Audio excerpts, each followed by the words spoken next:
Irmãos, graça e paz, Deus abençoe a todos.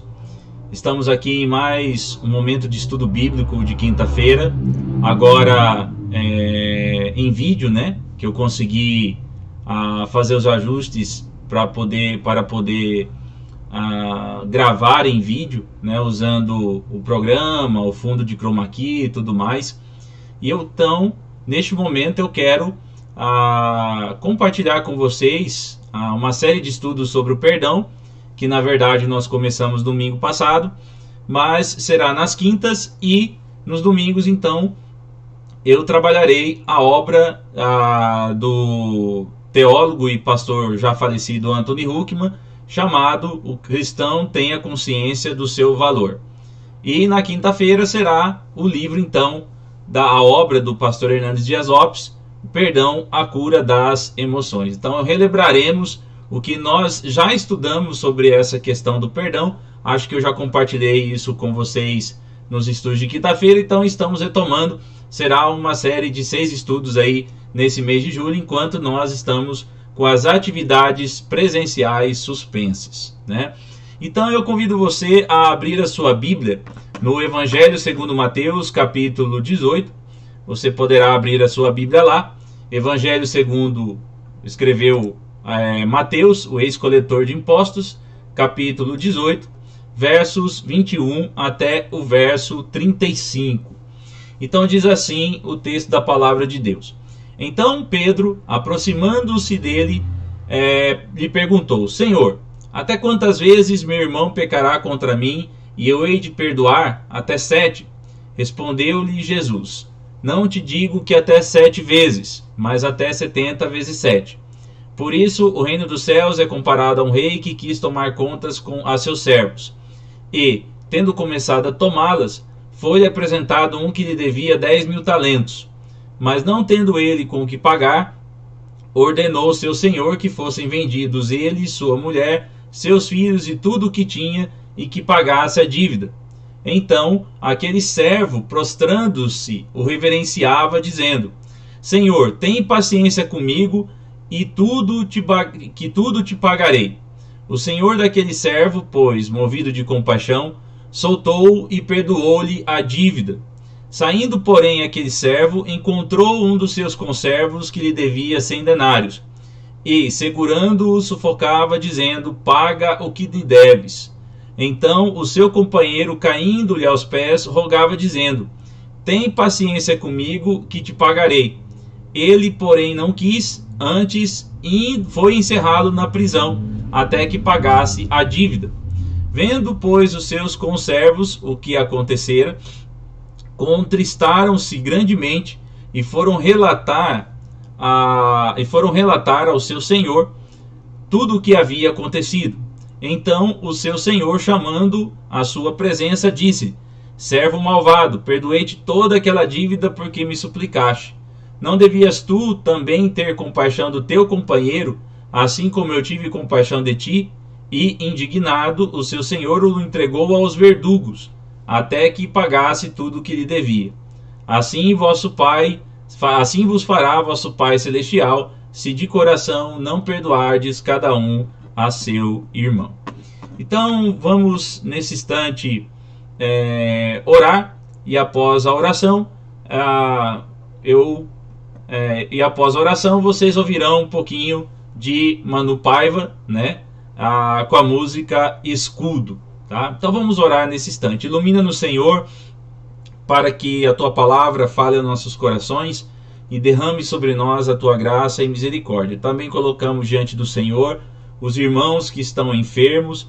Fortaleça a sua vida, a vida de cada um deles, a saúde, renove as forças, em nome de Jesus. Entrego nas tuas mãos a família do Lucas Cruz, que o Senhor esteja derramando o consolo, o conforto do alto, para que eles possam ser confortados em relação ao passamento do Senhor Agostinho. É assim que nós oramos, em nome do Senhor Jesus, pedindo a tua iluminação, o teu consolo e a tua força e renovação. Amém. Então vamos lá, ouçamos um pouquinho aí de Manu Paiva e depois retornaremos para realizarmos a nossa meditação nesta maravilhosa passagem trabalhada pelo reverendo Hernandes Dias Lopes em sua obra Perdão, a Cura das Emoções. Então vamos lá, vamos ouvir um pouquinho de Mano Paiva.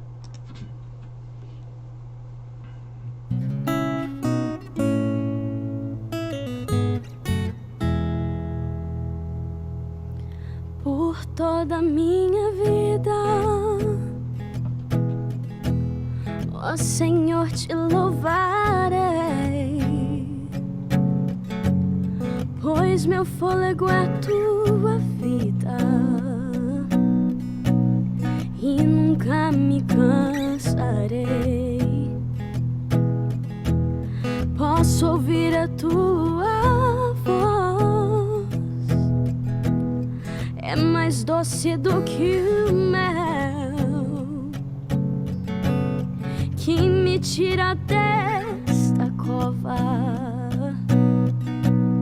e me leva até o céu.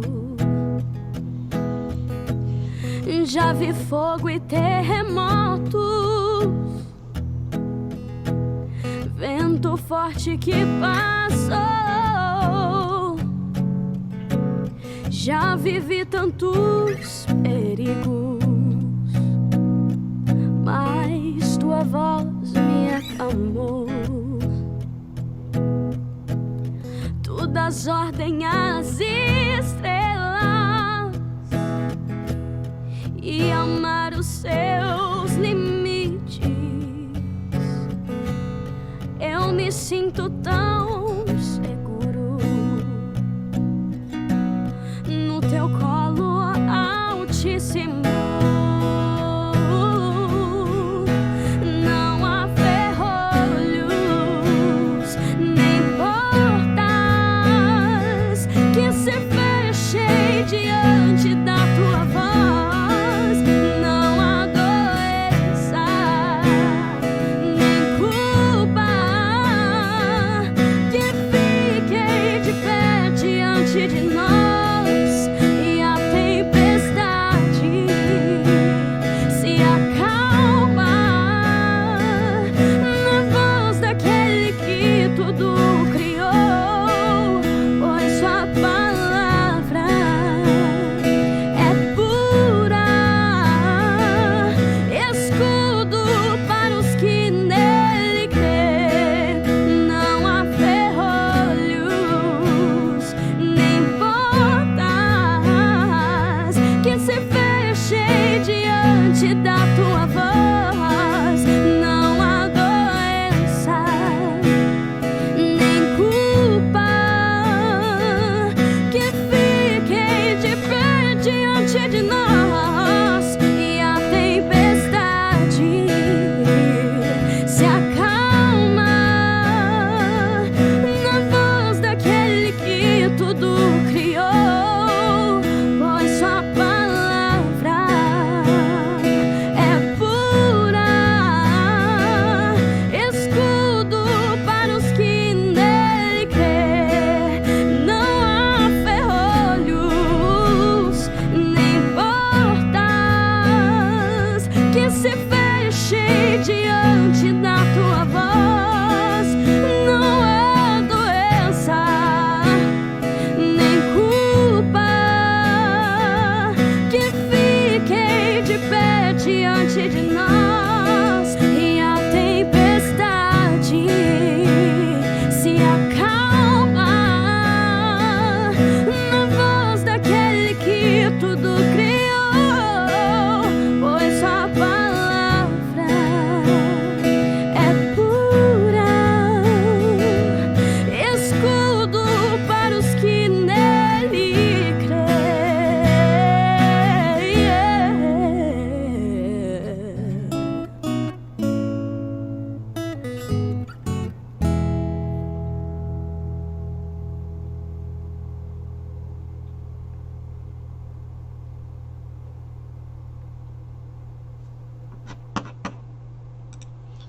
Então, maravilha, Mano Paiva, como vocês acabaram aí de ver, né? Meu escudo. E essa música é para a edificação de vocês. Então vamos lá. Nós vemos a passagem então de Mateus capítulo 18, versos 21 até o verso 35. E agora então nós meditaremos nessa passagem, justamente na obra, né, do pastor Hernandes Dias Lopes, Perdão, a cura das emoções. E nós vimos no domingo passado que o perdão ele é uma necessidade humana. Na verdade, o perdão não é algo opcional, mas é uma necessidade humana. E quem ama, perdoa. Foi o que nós vimos. Ao mesmo tempo, nós percebemos que o perdão, como uma necessidade humana, e se eu perdoo, eu amo, significa que eu estou me libertando da prisão que os meus sentimentos negativos podem fazer a mim mesmo.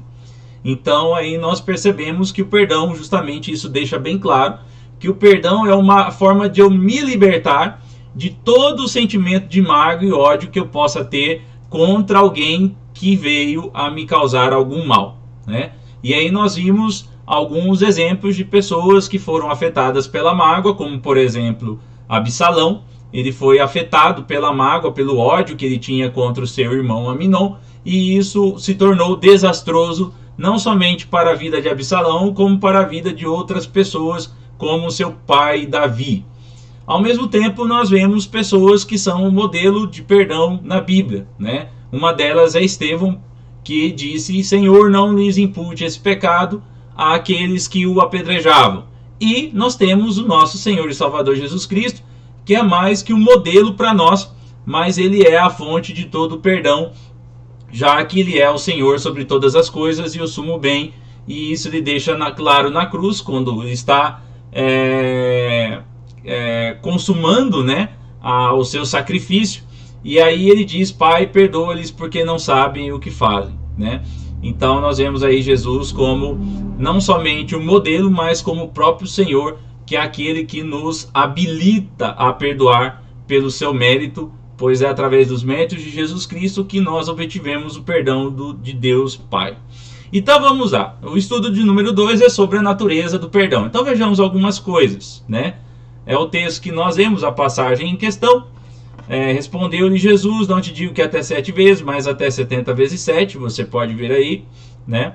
Depois, o perdão não é uma opção, mas sim uma necessidade, é o que nós vimos. E as pessoas, elas costumam roubar mais a nossa alegria que as circunstâncias, né? Então, ou seja, às vezes, e isso em várias esferas, na esfera familiar, como também na vida profissional, né? Então, infelizmente, nós sofremos muito mais por aquilo que as pessoas falam ou fazem para conosco do que, por exemplo, você sofrer um acidente de carro, né? Ou você cair de uma árvore, por exemplo. É menos doloroso cair de uma árvore do que ouvir uma ofensa de alguém que você gosta. Então as pessoas, elas costumam, né? Na verdade, as pessoas, elas roubam mais a nossa alegria do que as circunstâncias, tanto na esfera familiar, na vida profissional, no ambiente estudantil, né? Na questão mundial e também na igreja, né? Quantas pessoas que saíram da igreja porque elas foram ofendidas por alguém, né? Alguém imaturo na fé foi lá e fez um ato ou uma palavra ofensiva, e essa pessoa então ficou magoada e foi embora, né? Ambiente estudantil, etc., e outras coisas mais, são as pessoas roubam a nossa alegria mais que as circunstâncias, né? E aí nós temos então algumas passagens que trabalham essas questões, né? Filipenses 2:3, 4:2, aí 2 Timóteo, né? 2 Coríntios, aliás, 1 Coríntios 5:5, 2 Coríntios 10:11, 1 Coríntios 11:30, Tiago 5:16, né? Que fala sobre a questão da intercessão, né? E também fala da importância do cuidado que nós devemos ter em relação ao trato com o nosso próximo, né? Tanto Filipenses 2:3 fala sobre a questão da unidade, né? Da unidade entre os irmãos.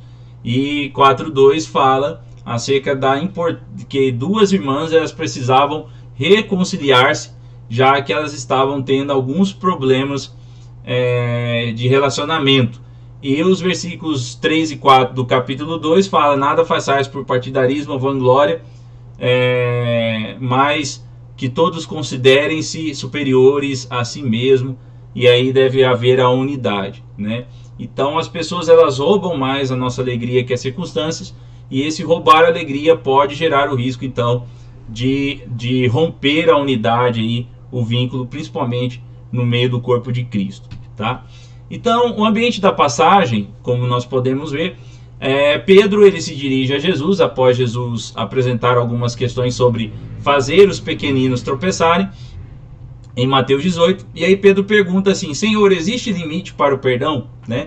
Quando ele pergunta, olha, até quantas vezes alguém pecar contra mim eu devo perdoar? 70 vezes 7?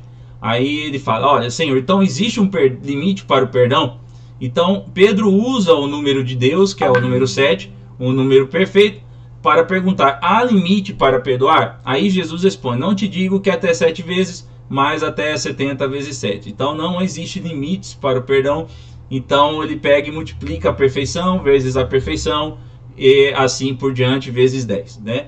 Então essa é a ideia, não há limites. E aí uma coisa que nós podemos perceber, que é o segundo ponto, é o perdão que nós recebemos de Deus. Primeiro, o versículo 23 fala que Deus ajusta contas conosco.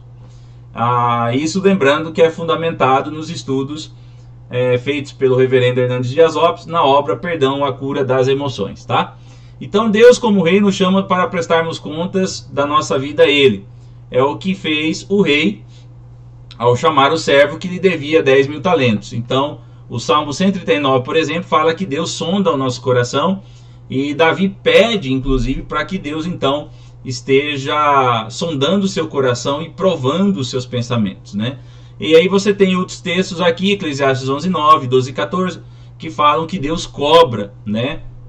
Nos cobra para que prestemos conta da nossa vida para Ele. Então, a conclusão que nós podemos tirar é que somos de fato devedores a Deus. Nós estamos devendo a Deus. E essa dívida que nós devemos a Deus, ela é impagável, né? Então, é o que Jesus mostra nessa narrativa parabólica, tá? Então, a dívida que aquele homem tinha com o seu credor, com o rei, era uma dívida grandiosa, né? E aí nós vamos perceber, nós vamos entender por que essa dívida era grande, mas a princípio era uma dívida imensa, impagável, né? 10.000 talentos. E aí nós vamos entender por quê. Porque o talento era a mais alta taxa monetária da época, né?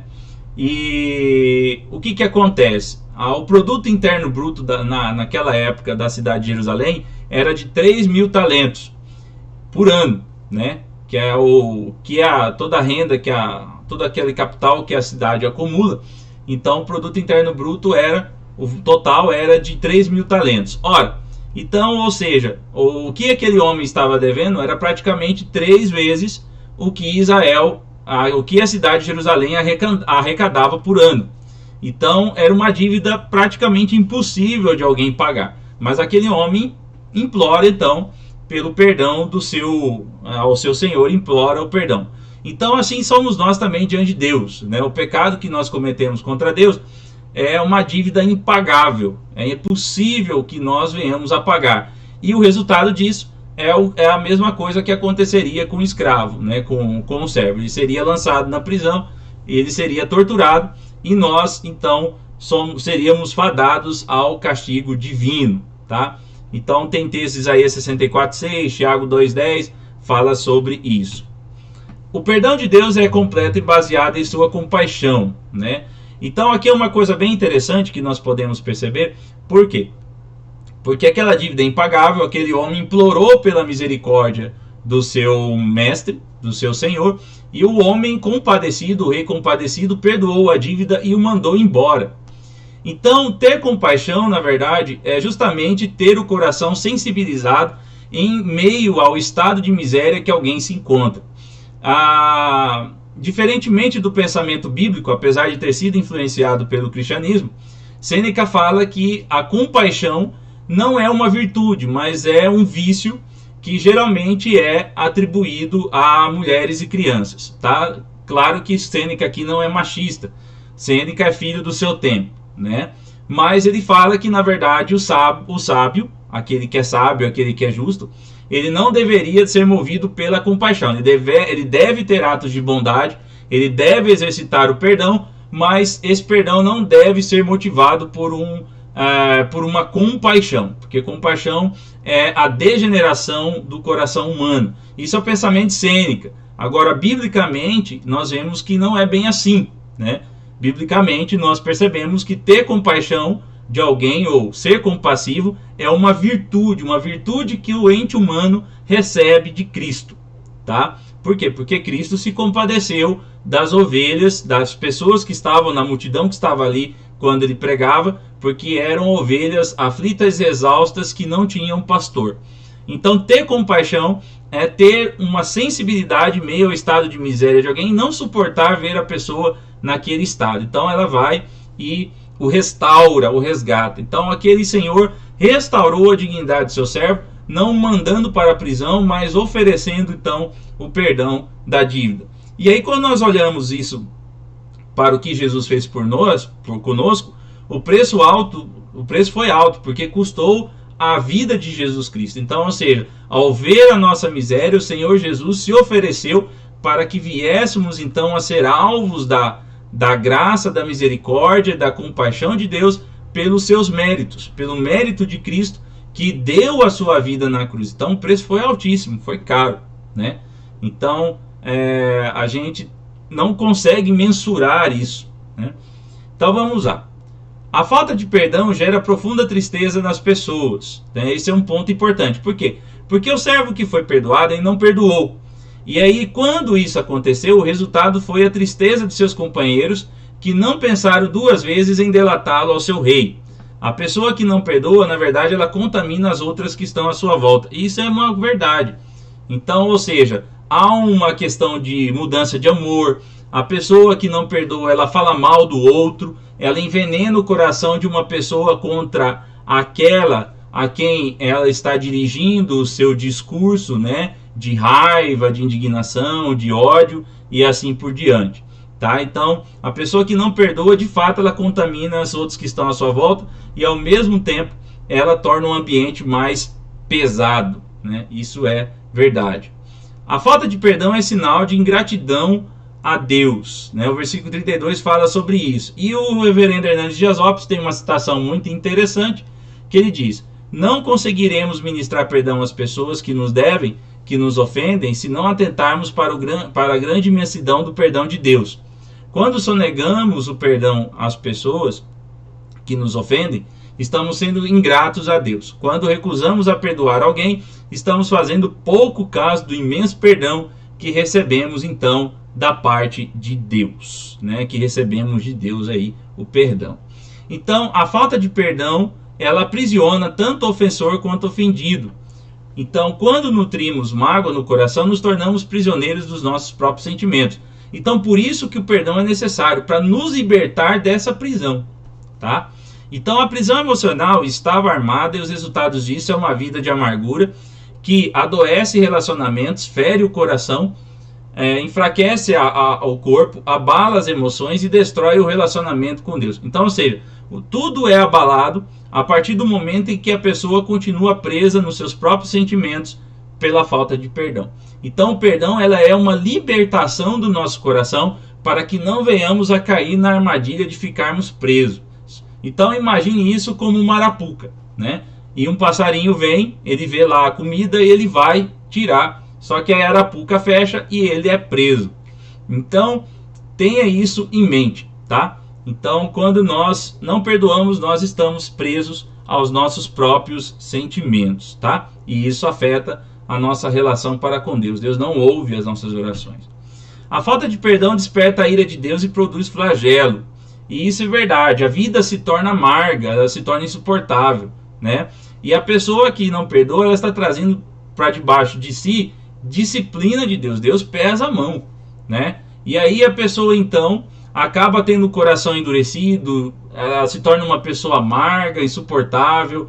O ódio congelado é uma porta aberta para Satanás, que não possui a pessoa, mas a usa como instrumento para ser derrotado por ele. Então, a falta de perdão é uma declaração de derrota para Satanás. É uma oportunidade que Satanás usa para poder te colocar no chão, né? Não é que você vai ser possuído por um espírito diabólico, mas você vai ser derrotado, né?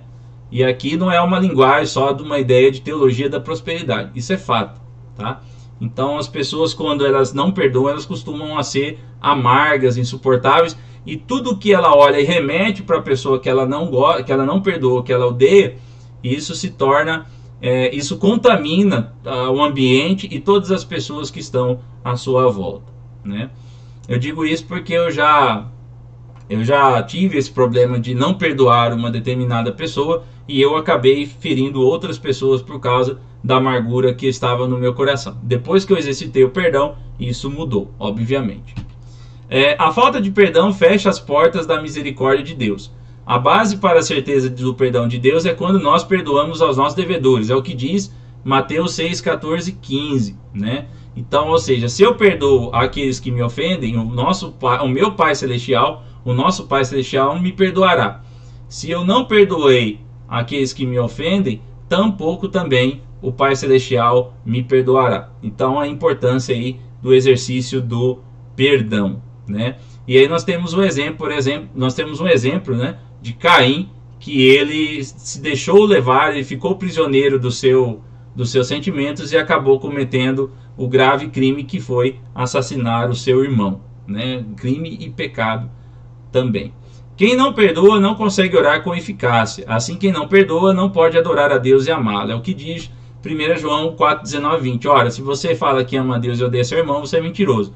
Porque como que você pode amar a Deus a quem não vê e não amar a seu irmão a quem vê, que é a imagem e semelhança de Deus como você. É por isso que Tiago 2,10 fala que 3,10 fala que a gente abençoa, né, bendizemos a Deus, mas amaldiçoamos aquele que é a imagem e semelhança de Deus. Então, ou seja, olha, eu não posso sair da minha boca bênção e maldição, porque se eu amaldiçoo alguém que é a imagem e semelhança de Deus, eu amaldiçoo ao próprio Deus, né? Então, nós temos esse exemplo. Conclusão: o perdão, que é uma prática a ser feita em todo o tempo da vida do ente humano, cura as dores da alma, restaura relacionamentos, fortalece o coração, aumenta o amor, nos dá uma visão melhor das coisas e, acima de tudo, nos mostra a certeza do perdão de Deus que está derramado sobre nós. E também é bom para a saúde, né? Não a saúde somente mental, mas a saúde física também. É importante o exercício do perdão. Quem não perdoa está cavando sua própria sepultura, construindo sua própria prisão e afetando a todos que estão à sua volta com tristeza, dor e escândalo. Então, algumas implicações. Devemos pensar: tenho valorizado o perdão de Deus perdoando o meu próximo? Ou tenho sido ingrato para com ele, guardando mágoa em meu coração? Isso é uma pergunta que devemos fazer todos os dias. Perdoe incondicionalmente, se lembrando que a base é perdão incondicional que Deus derramou sobre nós. Então, todo o fundamento do nosso perdão, ou pelo fato de nós estarmos habilitados a perdoar, é porque Deus nos perdoou, tá? Lembre-se, quando perdoamos, temos certeza do perdão de Deus. Quando não perdoamos, essa certeza foge e dá lugar ao intenso sofrimento. Isso é importante lembrarmos, tá? Então, por hoje é só esses estudos, né? Então é o que eu quis trazer para vocês nesse breve estudo bíblico de 28 a 30 minutos sobre a questão do perdão, a cura das emoções, né? Essa é a natureza do perdão e nós devemos encarar o perdão como uma necessidade do ente humano, principalmente daquele e daquela, né, que ama ao Senhor Jesus, tá? Então, para nós encerrarmos, eu quero orar por vocês e aí mais um finalzinho, um pedacinho de mais uma música da Manu Paiva, e aí então eu me despeço de vocês aqui. Oremos. Santo Deus, nós entregamos as nossas vidas nas tuas mãos, te agradecemos pelo teu amor, pedimos que o Senhor continue a nos abençoar e entendemos a importância do perdão nas nossas vidas para não nos tornarmos prisioneiros dos nossos sentimentos, para que não caiamos no erro do credor incompassivo, que foi habilitado para perdoar, mas ele recusou-se a perdoar.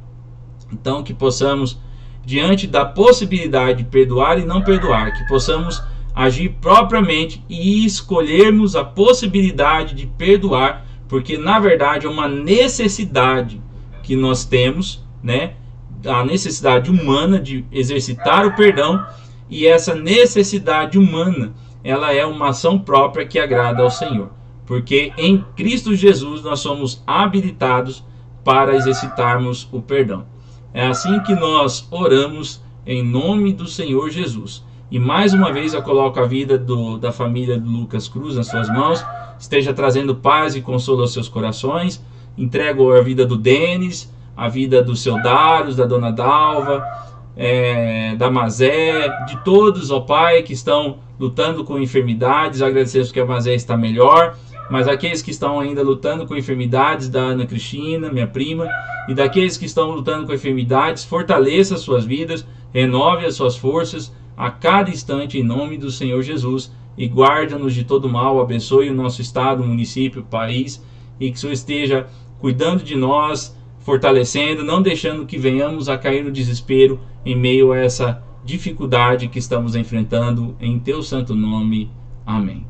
Então que Deus abençoe ricamente a sua vida, e mais um pouquinho de Manu para você, tá? Manu Paiva. Então assiste aí. Não tenha sobre ti um só cuidado, qualquer que seja, pois somente um seria muito para ti. É meu, somente meu, todo o trabalho, e o teu trabalho é descansar em mim. É meu, somente meu, todo o trabalho, e o teu trabalho é descansar em mim. Então é isso aí, uma boa noite a todos, que Deus abençoe, um ótimo final de semana, já que amanhã é sexta-feira, né? E até domingo, então, em mais um vídeo, se Deus assim o permitir. Grande abraço a todos.